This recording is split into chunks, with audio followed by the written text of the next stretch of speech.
the Amsar Masahif.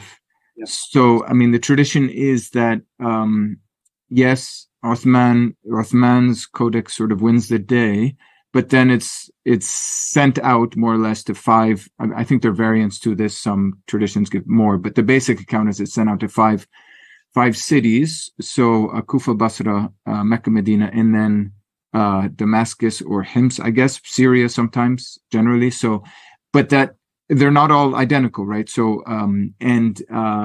is that a problem? Is that how is that solved? Is that historical in your opinion? So the tradition doesn't say whether they were identical or not. It's just like he sent copies. Okay, now we should assume that they must be identical. I mean, they are copies. Okay, so you codified the text, and then you make copies of it, and then you send all these copies to the different regions. It makes sense that they are all the same, especially that, yes, they are mostly all the same. They are very, very similar from the beginning to end, except 40 locations or 45 locations. Very, very few.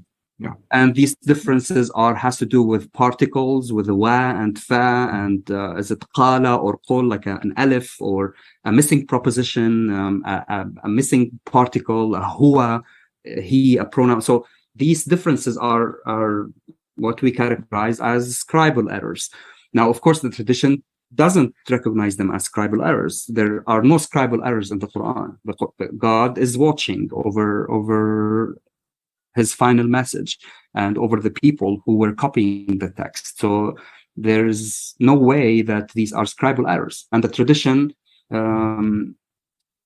tried to explain these different, if you want, 40 to 45 scribal inconsistencies that they were sent in the Masahif al-Amsar because they were qira'at, they were readings. And Uthman and his committee intently made these variations and sent them to the different, again, the chicken and the egg. It's like you really can't win here. I mean, you are a theologian. You know that the theologians will always find a way to interpret texts, and you will always find a way to solve contradictions.